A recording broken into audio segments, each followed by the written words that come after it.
Hello, ladies and gentlemen. It's Anthony Eugenia, and I am here with the one and only, the gambler, Danny Baggish. How's it going, Danny? What's up, Anthony? It's going great, buddy. Awesome. It's so good to talk to you, and thank you for your time. First and foremost, you've put it out on social media. We want to ask how your brother Harrison is doing. Oh yeah, I appreciate you asking. He's doing better. Progress is going to take a little while. Surgery went well. They got most of the clot out, and he ate his first meal. He knows who he is, his birthday, and so forth. So, fingers crossed. Let's just pray for the best. Well, we certainly are praying for your brother and for your whole family. We know how difficult it's been to juggle, being in a life's dream for a dart player, but yet also be deeply concerned for a loved one. And I know you expressed that at every interview. So thanks for letting us in on a little of that, and we'll continue to pray for Harrison. Thank you. So you're in London for Christmas, which is absolutely the sweetest thing for a dart player that's in the World Championship, because that signifies that you are still alive and you're moving on. So how does this feel? Yeah. Um, we all watch brackets early. We all know who we draw right off the top, and I knew I had a tough bracket with Damon and Adrian and all the other players. So to be here after Christmas in round three is an unbelievable feeling, man. It's a dream come true. I'm living the dream for everyone back home, all of North America, and I'm just excited to do it for myself and my family and all the dart fans that can honestly say that, man, we've got an American in the round three. Yes, we do. Yeah, round three is a big deal. I know it's probably pretty tough, although you have the personality to, as you've expressed, you don't get overly concerned with who's across the hockey from you or what round you're in. But as you said, a lot of not expectations that things too heavy on you, but a lot of excitement and a lot of like, we're just jonesing here in North America to just watch somebody bust out. So third round is just fantastic. A good chunk of change that goes along with that. I think you've got probably guaranteed a little over 30 grand US. Doesn't hurt. So it's your first time talking with us. You sat with my partner Peter last week before you went over. So now let's look quickly. We went through that game with Hedda, which really turned into a great game. You came out early. Hedda was a little off. Then we saw him put in a 3-dart combo that really settled him down, and he got on fire a little bit. But of course, Danny Baggish came through. So walk us through that a little bit, and then even in the inner parts of that match as it ebbed and flowed, and what you saw from your opponent. Yeah, winning the first set was big for me. To go up 2-0, I felt the same going into the third set and fourth set. He just played the darts that Damon has been playing all year long, and he turned it up.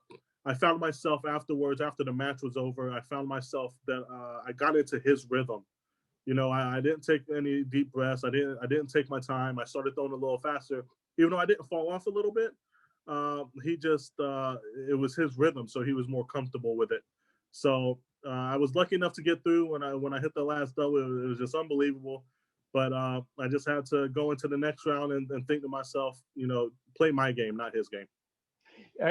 Thank you for explaining that to a lot of fans out there who may not understand that term of playing the board or play your opponent. Like you just explained that, you can either intentionally try and push your opponent into a different pace, or you can fall, you can be victim to the other player's pace, whether it be a slower pace, faster pace, and then get out of just what you said, playing your game. And we've seen when Danny Baggish settles into his game, he can play with anybody.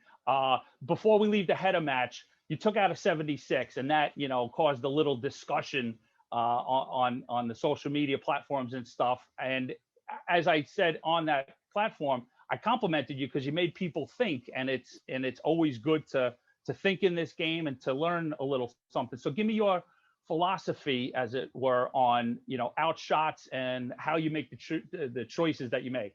Sure. No matter what anyone says, like we all miss, right? So with your misses, you have to miss with percentages, and that's when it comes into play. I knew if with 76, if I flew a dart into the one, I had to go bull, which you don't ever want to go bull double bull for a finish after when you're on 76.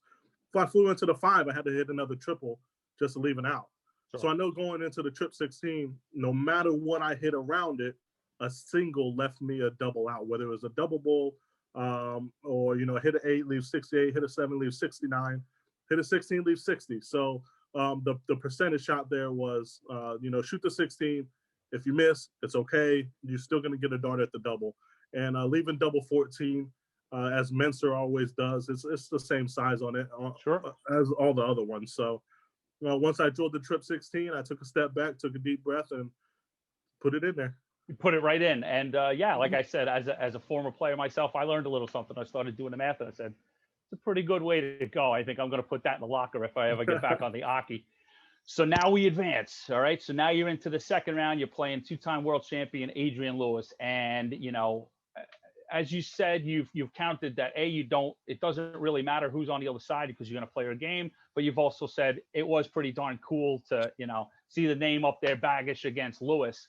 Again, another stellar performance. The only 170 of the tournament, as far as I know. I know it was the first. I don't know if anybody's hit one yet. So walk us through that, and then the 91, the big 91. Yeah, to start before we even got out there, man. I know who I was playing. He's an idol of mine that I looked up to for a long time and still do. I throw with his darts. So warming up, I would peek over. I would peek over to see how he's throwing, because let's be honest, he hasn't been in form all year, Sure. and it's been a while. He's been struggling, but I would peek over, and it seems like every time I looked over it, he was hitting a 180, and I'm going, oh my god, here we go. You know what I mean? I'm thinking to myself, okay, now if I get this Adrian Lewis, I'm in trouble. I'm not gonna lie. I mean, it's just top notch. So, but when we got out there, he just struggled a little bit, and I was lucky enough again to get up 2-0, and when he won that set and I was down 2-0 to he could force a decider, and I had that 170 left that we're talking about. Trip 20, I was like, man, just go for it. It doesn't matter at this point. You know what I mean? I'm down 2-0, just hit it. It's a dart at the double. Man, I didn't hesitate. I drilled it, and that gave me a little momentum, and then got to the 91 and drilled that double bull, and I was like, oh yeah, now's the time to hit it. That's what we want to hear. That that confidence, like I got this. That first one felt beautiful, and I'm there. And I want to circle back for a little bit, because I know as a fan, you sort of gave us a peek into something. We always wonder how the players conduct themselves back there while you're warming up. Like you said, you kind of peeked over a little bit, and I would imagine it varies from player to player on how much they'll peek over or let it influence them, or say, oh, he's looking pretty good today, or So how do you go about that, and what do you think most of players' sort of attitude is about that when you're playing it, practicing next to the guy you're going to be playing in a little bit? I think that's one of the best qualities, man, is my mental strength. So it doesn't really bother me in that sense. It more so gives me more concentration when I look over and see my opponent just banging in the triple after triple after triple. Myself, okay, we're not dumb here. We know that these players are top of the notch of all players, and I have to be on top of my game to even compete with that. So I try to say to myself, just play your game, and let's see what happens at the end. Just keep up and just hit the double when you get down to it, and I'm sure I could pull this out. Yeah, it gives you the spur that some people really need. You need, you respond well to being pushed. So to see, it's like, well, I'm going to bring it. He's going to bring it. I'm going to bring it. So now, congrats, you're into the third round. You're playing Glenn Durant in the top 32. If what I've been seeing about the schedule, and maybe you can give us a little nugget if you have anything more specific, it appears you're going to be playing on Sunday, December 27th, possibly in the morning session here in the States. So now give me your take on heading into playing three-time former, BDO Lakeside champion Glenn Durant. Yeah, and Premier League champion, right? Premier League champion, correct. And also note I want in your answer, fold this in. We move up a little bit now. Best of 7, so that changes things a tad bit, in that there's more room for the match to ebb and flow, as we know it can. Yeah. And what an honor this is going to be to go with Adrian Lewis, win that, and then have a chance to play against the current Premier League champion. I'm loving it. I watched these players. We all watch these players and how great they are on stage, and to know that I'm playing Glenn is going to be an honor. But it, I've beat Damon Hedda, I've beat Adrian Lewis, and there's no reason why I can't beat Glenn if I'm playing the way I'm supposed to play, score like I'm supposed to, and hit the doubles at a good percentage. As long as I do that, I don't care what he does. I feel like I'm going to be moving on to round four. And we love the confidence. And that's simply, you hear players of your stature, and everybody that's left in the tournament talks that way. It's obviously not going to get any easier. The person that's on the other side of the stage from me has had to achieve the same thing I have. So it's all going to be a heavy lift for whomever is the last player standing. So I know you have this attitude. Why not me? I know you walk up there and thinking that very thing. There's no reason that I can't be the guy. That's it.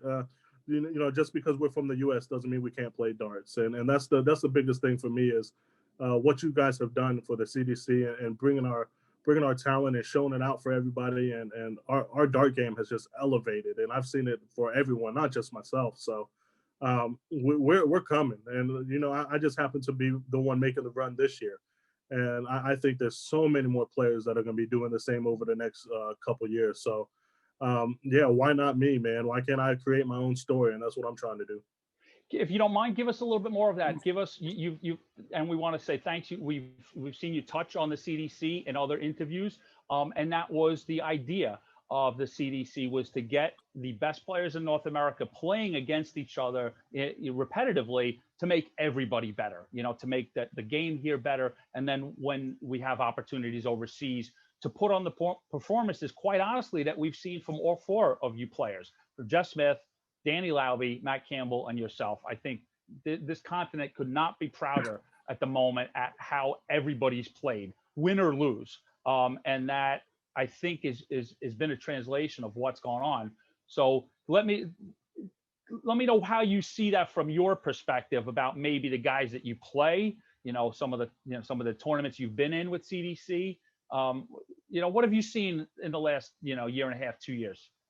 Yeah, and with all the tournaments that go on in the U.S. before really the CDC took off, or whatever the case may be, all those ADO tournaments and so forth, they're just great tournaments. But you can easily get a good bracket. No disrespect to anybody, but you get a good bracket, you could be easily in the top four and really not be pushed. And with the CDC, that's just not the case. No matter what bracket you're in, you might get a favorable first round, but after that, it's just the top players, and even in the first round, you can have someone sneak in and show out and play very well and push with an 85 plus average and push you to the brink. So that's exactly what CDC is doing. It's bringing all of us together, and for all of us to be together and play darts against each other, the competitiveness, the games, and it's all top notch. So to be able to do that in one tournament multiple times a year, it has really changed everyone's caliber of play, and I've seen it myself. And we certainly know that it's a snowball effect. So you guys that went over there and the run that you're having now will translate to next year. We'll see guys push themselves. It will inspire players, and that's what we want to see. And so in that sense, there's a debt of gratitude that we say to Danny Baggish to go on this run, and the guy and the three other players that went with you, because it's going to carry over. We're going to have a nice buzz next year because of this, and it just gets better for everybody. So before we close, I just want to frame for everybody, Danny Baggish is still alive in the 2020/21 PDC William Hill World Darts Championship. And if you want to find information about that, go to www.pdc.tv. Check out champdarts.com. That's a CDC site. Check out our social media stuff. So we're going to have all those updates. As we said, we expect him to be playing Sunday, but keep an eye out for that. They'll have the schedule, I'm sure, pretty soon. We hope Danny has a fantastic Christmas in London. I know he said he's going to hit the practice board, but there's got to be a moment to look out the window and just enjoy that you're in London. I'm going to have my CDC towel waving on for Danny. The towel has been it. I've been like the Tarkanian. I've been chewing on the towel every time you're going for a double. Before we go, Danny Baggish is going to give us a message to all his fans around North America and what to expect this coming weekend from the Gambler. Yeah, first off, I want to thank all my sponsors, man. 8 Flight, Target, Dart Brokers, Florida Commercial Care, Club 401, Defiance Family. Thank you to all of them. I have Lindsay here, my Uncle Tony and Lori. They've been so supportive. Without them, I don't think I could even be going through all of this. Kay back home watching our kids. Thank you to them. Without her, I couldn't be living my dream. I love you guys. All the fans across North America, the U.S. and Canada. Wow, all the messages. I appreciate everyone. Everyone. CDC, thank you guys. Without you guys, I just don't know how I could pull through, man, with all the emotions. Other than that, man, round 4, baby. Danny Baggish trying to create his own story. The gambler. Why not me? Oh, why not you? Outstanding, Absolutely. Danny. Oh, good luck in the next round. We're all going to be rooting for you. Thank you so much for joining me on behalf of the CDC. This is Anthony Eugenia, and we'll see you soon. Thank you, Anthony. I appreciate it, guys. You're welcome, brother.